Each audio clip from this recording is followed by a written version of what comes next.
Aquiles, bienvenido a este programa. ¿Qué tal? Buenos días a todos. Queremos analizar la situación actual del país a partir de la toma de posesión del actual presidente Bernardo Arévalo, que fue bastante crítica, dijéramos, el mismo día de la toma de posesión del presidente. Fue un día muy convulso, que amenazaba con que no tomara posesión Bernardo Arévalo. ¿A qué se debió esta situación, según tu análisis, Aquiles? Bueno, el presidente Arévalo tomó posesión el 15 de enero. Sí. Contrario a lo que dice la Constitución, que debe ser el 14 de enero.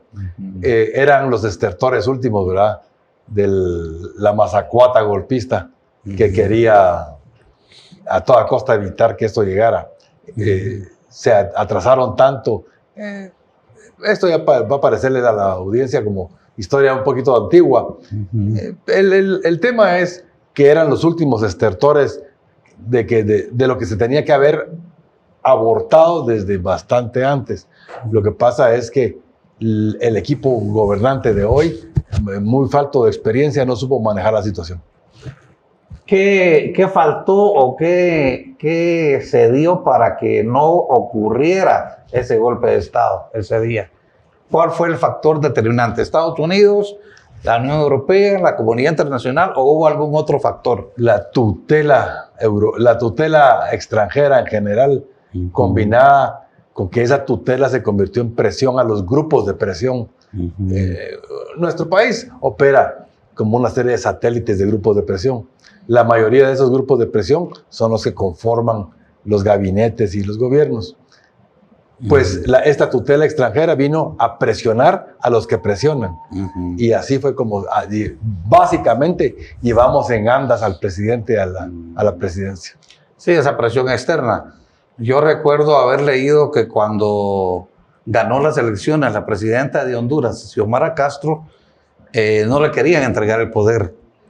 Y un comandante del ejército llegó al Tribunal Supremo Electoral a decir que si no entregaban la presidencia a Xiomara Castro, que había golpe de Estado, que el ejército le iba a entregar el poder a la presidenta electa. El ejército guatemalteco no hizo eso, pero mandó un mensaje tan claro y tan contundente. 3 o 4 días antes de la toma de posesión, salió la vocera del ejército diciendo que estaban a la disposición del presidente y que el cambio de mando se iba a hacer en la Plaza de la Constitución. Ahí se sentó bien claro cuál era la posición del ejército. Sí, hubo una alianza también en el Congreso de la República, afortunada, por cierto, porque de no haberse constituido esa alianza interpartidaria en favor de la gobernabilidad, también se hubiera puesto en riesgo la toma de posesión, porque si ganaba la directiva del Pacto de Corruptos, ellos no le iban a entregar el poder. No, ellos pretendían no entregarle, pero no sabemos si en realidad hubieran podido evitarlo. Sí, eso se quedó en telenovela. Afortunadamente no llegamos a ver la telenovela. Sí. ¿Y cómo ha visto los pasos del actual gobierno? Titubeantes, por decirlo de la manera más suave posible. Titubeantes. No. Lo que le hace falta a este gobierno y en general al grupo gobernante que está ahorita, pueden tener la mejor intención del mundo, pero recordemos que el camino al infierno está empedrado de buenas intenciones. Lo que no han tenido es la capacidad de leer el horizonte. Un capitán de barco sabe leer el horizonte, el viento y la marea y a dónde va. Y no importa cuántas olas haya en el camino, para dónde vaya la corriente, se mantiene el ritmo. Y eso es lo que hemos fallado. Nuestro capitán de barco le falta un carácter decisivo. Después de 75 días de gobierno, literalmente es el cuento aquel que me desperté y el dinosaurio seguía ahí. No ha cambiado nada. Estos 75 días lo único que tenemos es un viaje a Europa que sí fue exitoso, indudablemente. Fuera de eso, no hay nada más. el presidente no se rebajó el salario. ¿Por qué no? La fiscal sigue allí y sigue más fortalecida que nunca. Con mucha fuerza, porque incluso se han atrevido hace 2 días otra vez a insistir en el fraude. O sea, ahí está la fiscal y su equipo presionando. Los gobernadores no se van a poder nombrar en mucho tiempo.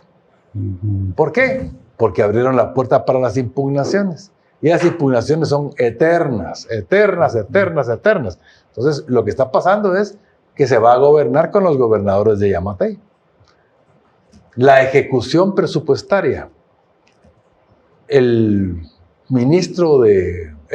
que era candidato a ministro de Finanzas en noviembre, la cantaleta del gobierno nuevo fue la misma que Bukele. El pisto alcanza si no se lo roban. Todos creímos eso. ¿Pero qué pasó? Llegó el futuro ministro de Finanzas en aquel momento al Congreso y lo único que supo hacer es pedir más pisto. Y ahorita, está negociándose una ampliación presupuestaria de 13,000 millones. Sí. Entonces, quiere decir que si el pisto se alcanzaba porque no se lo robaban, porque están pidiendo más pisto. Entonces, esa no es ninguna buena seña. Ahí está, por ejemplo, que ya apareció Jodiel. Ya está otra vez armando, ya llegó la época de la renegociación del pacto colectivo. Sí, da la impresión como que los factores del pacto de corruptos se están reactivando nuevamente. Pero es por un tema muy simple. El presidente y su equipo no han dado señales claras de qué es lo que realmente se atreven a hacer. Más vale un rato colorado que 1000 rosados. Y lo que estamos teniendo es ratos rosados a cada rato. ¿Será falta de voluntad política? ¿Será que no tienen la fuerza suficiente? ¿Será que ya no hay presión popular? ¿Será que me da la impresión a veces que tienen temor de hacer cambios? Salvo, haciendo un análisis muy maquiavélico, salvo que quieran los que pusieron al gobierno que las cosas sigan así para eventualmente impedir que Bernardo Arévalo pueda dar un giro hacia cuestiones que... Exactamente. Sí, los que votamos... es claro que yo no voté por Bernardo Arévalo en primera vuelta, pero los que votamos por él en segunda vuelta esperábamos un cambio, pero ya, de las cosas. Si el presidente no se puede rebajar el sueldo porque es muy difícil el trámite legal para hacerlo, esos 3 cheques que ya recibió los hubiera endosado y se los hubiera regalado a la fundación del cáncer, a la fundación de no sé qué y a la otra fundación, y estaría regalando su sueldo. Habría una percepción clara que el presidente no está sacando provecho de su sueldo. ¿Qué es lo difícil en eso? ¿Será tan rápido que se acomodaron? Puede ser. Lo segundo es los ministros. ¿De dónde salieron los ministros? Fíjese usted, un amigo mutuo nuestro que ya usted me contó que vino aquí, pues fue ministro deportivo y comisionado de derechos humanos de Jimmy Morales. Ahí no hay nada nuevo, pues. Uno de los ministros es ex viceministro de Yamatei. Sí, varios viceministros son exfuncionarios de Jimmy Yamatei. Entonces, todos salieron de la misma cloaca. Bueno, el ministro de Gobernación fue ministro de Álvaro Colón. Álvaro Colón. Sí. Entonces, no hay nada nuevo y la población lo que quería era algo nuevo. El desencanto llegó a tal punto que lo han querido esconder, ¿verdad? Pero, ¿qué significa para usted que el hecho de que los 48 cantones haya increpado al presidente por la negociación para gobernadores? Y que encima le hayan dicho que no al candidato de los 48 cantones. ¿Me entiende? La gente, todos quisiéramos decir, echarle humo, incienso, qué bonito, están negociando. Pero no es cierto. No están haciendo nada diferente. Mire el tema de Samuel Pérez en el Congreso. ¿Qué y quién es lo que tiene derrumbada esa posible alianza? Pues las dos diputadas de Semilla que iban a meter a la instancia de jefe de bloques. ¿Por qué? ¿Cómo y bajo qué derecho? Claro. ¿Por qué Samuel Pérez necesita ser el representante ante la Junta Monetaria? Si el representante del Congreso no debe ser diputado, es el representante del Congreso, no es el delegado del Congreso. Puede no ser representante del Congreso, sino que el Congreso lo nombra representante, aunque no sea diputado. Exactamente. Ese es el espíritu de la ley. Ahora, que el Congreso tenga un representante, no un delegado. Sí, ahora, lo que pasa en el Congreso es que esa alianza es muy frágil. No está pegada con chicle, dicen. ¿Qué? Ni con salivita está pegada. ¿Pero a qué se debe? Porque yo creo que esa alianza es estratégica para que haya gobernabilidad en el país, tal como se planteó el 14 de enero. Así es, pero esa alianza incluye a los gobernadores. Y en el momento en que el presidente abrió el tema de la postulación pública de gobernadores, arruinó el plan. Sí, pero tendrían que reformar algunas leyes ahí, por ejemplo, ese inciso K del artículo 10 de la ley de los consejos de desarrollo prácticamente le quita al presidente la potestad constitucional de nombrar. Es que el gobernador a los gobernadores es el representante del presidente en cada departamento. Pero si yo lo voy a representar a Byron Barrera, lo primero que tiene que hacer es que lo tengo que conocer. Tiene que ser mi amigo. Y segundo, le tengo que tener confianza. Y tercero es que como yo voy en nombre de Byron, la gente tiene que aceptarme y tener apoyo popular hacia mí. Pero ahorita estamos en el peor de los escenarios. Los gobernadores son desconocidos para el presidente. Obviamente no les puede tener confianza. Y para colmo, en lugar de tener simpatía, tienen antipatía popular. Y es delicado porque los gobernadores gobiernan a la Policía Nacional Civil en cada departamento. Así es. Y eso es poner en manos de fuerza pública a gobernadores que no representan al gobierno, ni al presidente. Y saber qué intereses sí representan. Exactamente. Y el por qué. ¿El por qué? Bueno, entonces, ahí está el tema. Entonces, y es ahí donde yo regreso al inicio. Los estrategas del gobierno tenían que haber visto el horizonte y secuencialmente atacar como en una carrera de obstáculos qué es lo que viene. ¿Qué es lo primero que venía? La elección de gobernadores. Para elección de gobernadores, ¿qué se necesitaba? La ley de consejos de desarrollo. ¿Qué es lo segundo que se viene? Las elecciones de cortes este año. ¿Qué es lo que se necesita? La ley de comisiones de postulación. ¿Qué es lo tercero que se viene?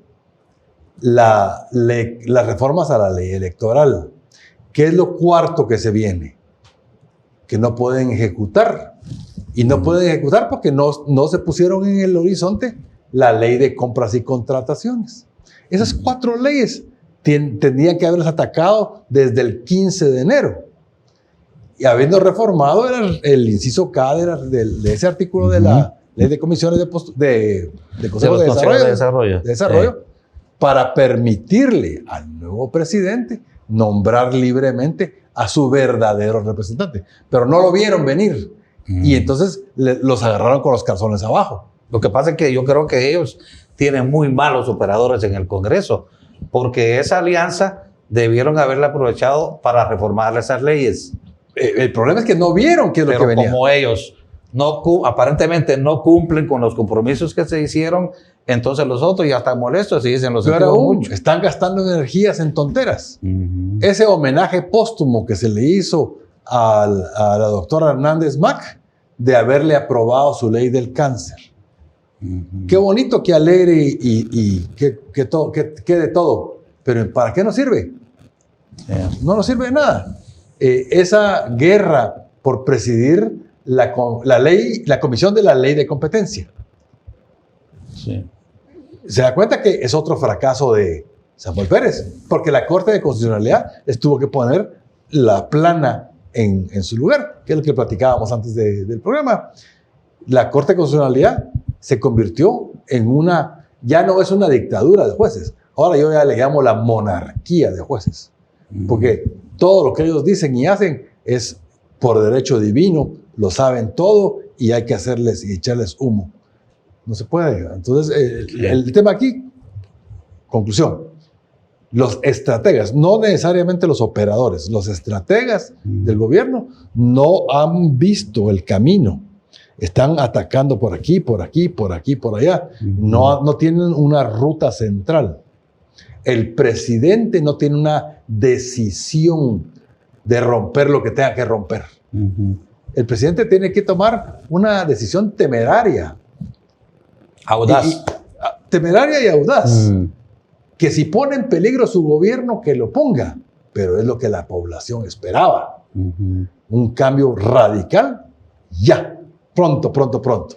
Sí, porque otra ley que debieron haber provocado ya que se reformara es la misma ley orgánica del Congreso. Así es. Que los tiene a ellos como diputados rasos. Pero ahí sí yo estoy en contra de que se reformara esa ley. Es como reformar la ley del Ministerio Público por causa concreta. Si se reforma la ley del organismo judicial, organismo legislativo, para permitir transfugismo, ese mercado se convierte en canasteros todos, porque todos los independientes se van a poner su voto por negociar. Sí. Me parece a mí que en esa parte, mire pues, cuando usted va a votar, ¿por quién vota? Usted vota por el partido, y el partido pone al diputado. Y entonces el diputado tiene que representar al partido. Usted no fue a votar por Álvaro Arzú, ¿verdad? De diputado. Usted votó por el partido Valor. O no votó por, no sé, por Lucrecia. Sí, no, pero es diferente porque eso es el transfugismo. Pero la ley orgánica declara independientes en el caso de Semilla porque esa laguna legal que hay donde se dice que Semilla ya no es partido. Es que esa no es laguna legal, es un gran mazo, que es de nuevo de las leyes hechas casuísticamente. ¿Por qué pasó la ley del crimen organizado? Si usted analiza, la ley del crimen organizado es más o menos simultánea a la firma del convenio de CICIG. Si quiere lo analizamos después de la pausa. Sí.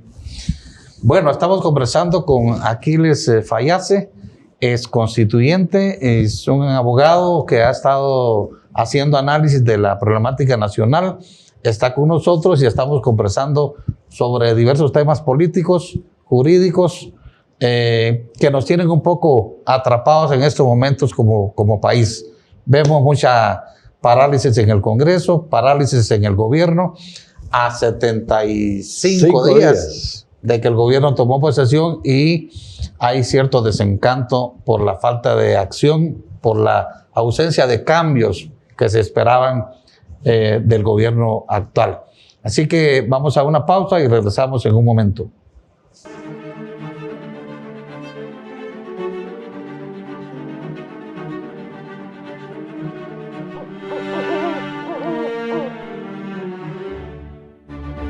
Regresamos con Aquiles Fayase, abogado, y hemos conversado sobre el tema de los gobernadores.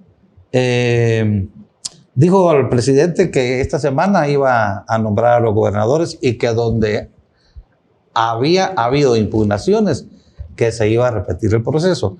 Yo, por ejemplo, fui uno de los que me sorprendí con que se convocara así a las elecciones, porque los gobernadores que están ahorita son gobernadores de Yamatei.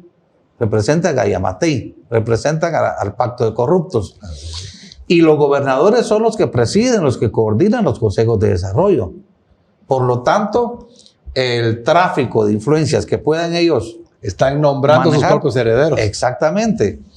Entonces, eso, pues, todo el mundo lo ve como una metida de pata, ¿verdad? A ver cómo hacen para corregirlo. Una sacada de pata no corrige una metida de pata. Eso sí no se puede, de plano. Y mire, pues, el tema, esa falta de capacidad de ver hacia dónde vamos, nos coloca después de Semana Santa en dos situaciones. Primero, la alianza política para la gobernabilidad está fracturada. Yo creo que ni pegándola con yeso de hueso roto se va a poder curar. Eso ya está separado. Lo segundo es que viene el proceso que es más importante de todos, que es la elección de cortes, la instalación de comisiones de postulación. Sí. Y no le han puesto atención a reformar esa ley de comisiones. ¿Qué hay que reformar de esa ley?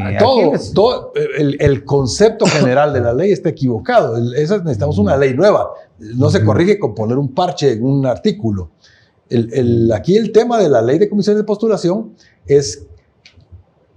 va ligado junto a la ley de la carrera judicial. ¿Por qué los magistrados es obligatorio que 7 de cada 10 sean jueces? Quiere decir que la Corte Suprema de Justicia de hace 12 años, que nombró a los jueces de paz, que hoy son jueces de primera instancia, dejó sus herederos ahí. Esos jueces que hoy son jueces de primera instancia son los que 200 de ellos se van a convertir en magistrados. Y gente de la carrera, fuera de la carrera judicial, solo pueden ser 50 en las salas de apelaciones.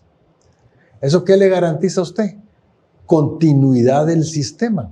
Y este sistema, desde que se implantó la ley de comisiones de postulación, así como exactamente lo que estábamos platicando del tema de los gobernadores que presiden los consejos de desarrollo, que van a buscar su heredero. Lo mismo va a suceder con las cortes de apelaciones y con la Corte Suprema de Justicia. Ya estamos viendo que la canasta de donde va a salir el maíz es la misma canasta, son los mismos granos de maíz, es el mismo molino, el mismo nixtamal, el mismo comal, la misma tortillera. ¿Qué es lo que nos va a dar? Las mismas tortillas. Porque la misma ley, las mismas universidades privadas, las mismas comisiones de postulación, los mismos candidatos, los mismos electores en el Congreso y los mismos operadores de la justicia solo nos garantizan otra camada igual. Y la gente del gobierno no se ha dado cuenta que su enemigo que le hizo la vida imposible para estar ahí fue la Corte Suprema anterior y la Corte de Constitucionalidad. Entonces, ¿qué es lo que necesitan ellos para limpiar el sistema? Necesitan oxigenar el sistema de justicia. El sistema de justicia se compone por la Corte Suprema, por las Cortes de Apelaciones, por el Ministerio Público y por la Contraloría General de Cuentas. ¿De qué sirve que tengamos un Ministerio Público independiente, fuerte, que la Contraloría General de Cuentas no presenta denuncias de corrupción? No sirve de nada. ¿De qué sirve que tengamos un organismo judicial independiente y fuerte si el Ministerio Público no investiga las denuncias?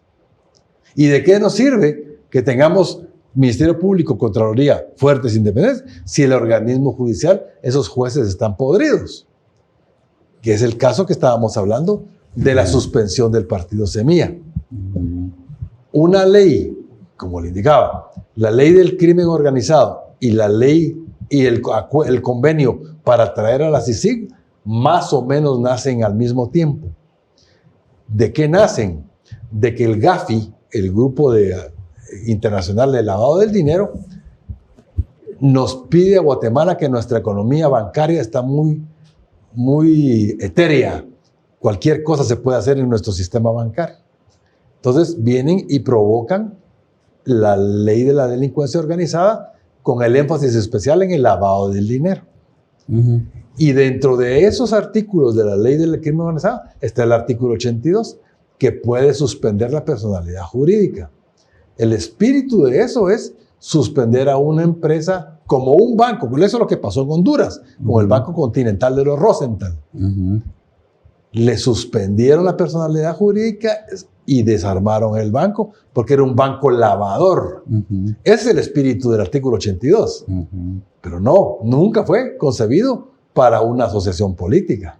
Claro. Y es ahí donde el juez a cargo del caso se excedió en sus funciones, que podía haberse corregido mediante la acción de limitación de competencia que se le planteó a la Corte de Constitucionalidad, que no la quiso resolver de frente, sino la resolvió un juez penal por atrás y no se impugnó en la Corte de Constitucionalidad. Se excedieron de las facultades. Ahora, que Semilla no sea partido, ¿qué importa si tienen liderazgo político fuerte y logran convencer a los aliados para que actúen en nombre de ellos? Pero no está sucediendo eso. Ellos, al final, los pusieron en una burbuja y los están manteniendo ahí, casi como el taza de café ahí de adorno sobre la mesa, para que digan que Semilla está presente. Pero ellos ya no están tomando las decisiones. Y el mismo presidente ya no está tomando sus decisiones, y la rumorada, porque no creo que a ninguno nos consta, fractura entre el presidente y la vicepresidenta. Eso está impidiendo que haya una acción decisiva, audaz. ¿Qué hubiera hecho Bukele o Putin en el caso de la fiscal? Bueno, destituirla. Al día siguiente se hubiera presentado Bukele o Putin al Ministerio Público con 1,000 agentes del ejército y con 1,000 agentes de la policía. Claro. Entran, las capturan y se los llevan. Sí, porque la Constitución es muy clara. Bueno, Le da potestad al presidente de destituir a la fiscal. Es más poderoso el artículo que le da esa potestad al presidente que la ley ordinaria. por supuesto. ¿Verdad? Es la supremacía de la Constitución. Ahora, lo que sucede es que algunos creen que no se hizo así porque la Corte de Constitucionalidad, que es otra golpista, Es otros que había que haber cercado y enchachado. iban pues. a dar marcha atrás con eso. Sí, ¿Verdad? cabal. Entonces hay una especie como hay una colusión entre Ministerio Público, Corte de Constitucionalidad, Corte Suprema de Justicia, que tienen cercado al sistema democrático. ¿Qué es lo que yo digo? El sistema de justicia tiene cercado al sistema democrático. Eso es lo que se llama una dictadura autoritaria de tipo jurídico. Es la dictadura de los jueces. La dictadura de los jueces.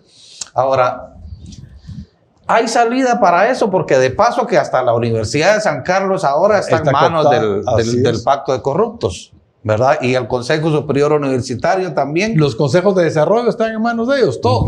Mire, pues, nosotros no nos gusta oírlo, pero nosotros vamos en un tren con las carrileras enfiladas a Haití. Es el mismo tren, la misma locomotora, los mismos pasajeros, los mismos ingenieros y mecánicos que operan. Lo único que cambió es el chofer. Sí. Solo el chofer cambió. Ahora, ¿será posible que una asamblea constituyente pudiera, digamos, resolver? Porque yo no veo otro camino. Ahí nos viene el problema de que para elegir a los constituyentes nuevos, ¿cómo se eligen? Con la ley electoral actual. Y entonces, si con esa ley electoral garantiza que los mismos siguen siendo diputados constituyentes, el mismo grupo, y entonces van a tener una constitución a la medida de ellos. Estamos encerrados en un laberinto sin salida. Por eso le digo que aquí necesitamos una acción decisiva del único que puede tomar esa acción decisiva, que es el presidente. Sí. Patear la puerta y romperla. Venga lo que venga. Y de ahí no hay para dónde. Pero el presidente no ha mostrado que tiene ánimo de eso. Y yo creo que condiciones en el Congreso todavía hay. Así Quizá, ¿verdad? Quizá todavía hay para lograr ese apoyo político que necesita el presidente para hacer cambios.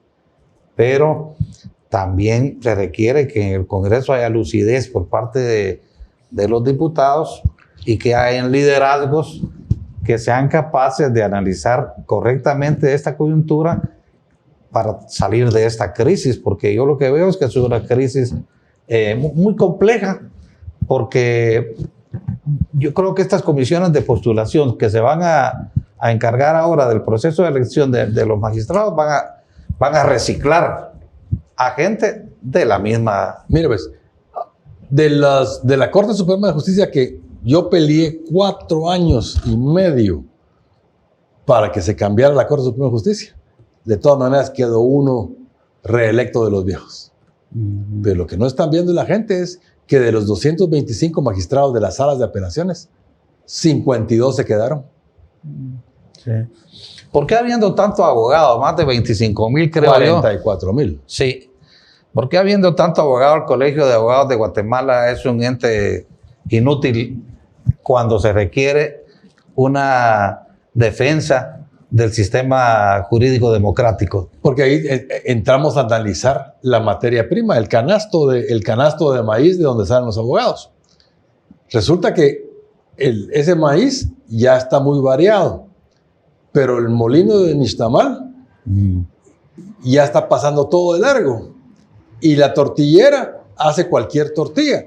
Entonces, usted puede ser un abogado sin saber nada, literalmente, porque en las universidades, esas de cartón, literalmente no le exigen más a usted que llegar su DPI y 5 años estar sentado en el escritorio. Eso va a ser otro fracaso, porque estamos hablando de universidades de cartón, un colegio de abogados. Universidad de San Carlos. Inútil, de la Universidad de San Carlos, en manos de gente, pues, en fin, que no hay, digamos, posibilidades de un cambio. Por eso pensaba yo que una asamblea constituyente, porque si no, la crisis va a seguir. ¿Una asamblea constituyente nombrada por quién o electa cómo? Bueno, es que los partidos siguen siendo los partidos... mientras la ley electoral está, si viniera una convocatoria de asamblea constituyente, a mí me eliminan de la posibilidad de hacerlo, porque como yo hablo todo el día, sí, sería campaña anticipada. El problema es que esta ley electoral está tan parchada que ya no es ni la sombra la que ustedes dejaron. Exactamente. Ahí está, hay que tirarla a la basura, quemarla y hacer una nueva. Porque era mejor la ley y resucitar la anterior, la ley electoral que ustedes dejaron. Así es, correcto. Estamos 100% Sería mejor, ¿verdad? Sería mejor. Sí, porque esta ley electoral le cortaron un brazo, le cortaron una pierna, le pusieron una pata de palo y un brazo biónico. El brazo biónico se les fregó y le echaron pintura verde. Y a esa pintura verde se les oxidó y entonces le pusieron una venda. Es un Frankenstein. Sí, porque hay cosas graves. Por ejemplo, este Tribunal Supremo Electoral no es ni tribunal ni es supremo, perdió autoridad. Los delitos electorales los pasaron los diputados al Código Penal y le dieron al Ministerio Público una herramienta para la persecución política. Así es. Cuando debería de pasarse esos delitos a un régimen electoral. Delitos electorales. Exacto. Y luego hay otros... Aunque argumentan. Ajá. Las firmas falsas no es delito electoral, Pero es un delito de falsedad. Pero hay delitos que ya son delitos. Ah, sí. Por ejemplo, adulterar documentos ya es un delito. Por supuesto. No importa qué documento es el que usted falsifica. Y que lo presente en una... El robo. Si usted roba, qué sé yo, un radio de una es igual, mesa electoral, ya está sancionado. Pero los delitos puramente electorales están en el Código Penal y son tan discrecionales. Por ejemplo, coacción al voto.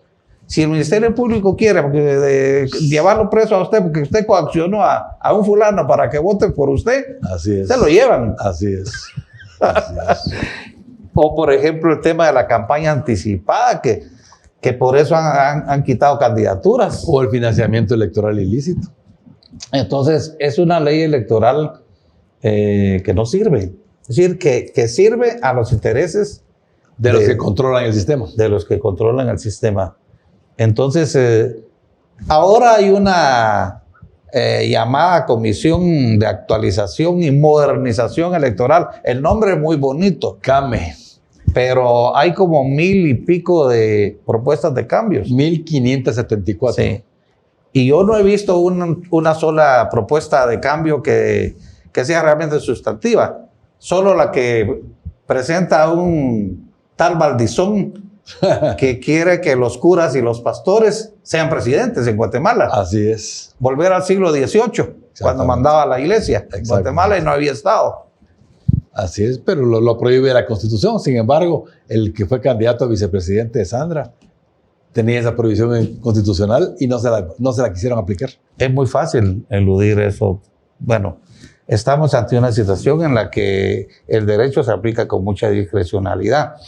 Por ejemplo, el tema de la libertad de expresión, que precisamente estaba yo leyendo que la Sala Tercera de Apelaciones mantuvo la decisión de la jueza Aurora Gutiérrez de que el caso en contra de periodistas y columnistas del periódico sea trasladado a un tribunal de imprenta. Así es. Y que no continúe discutiéndose por la vía penal.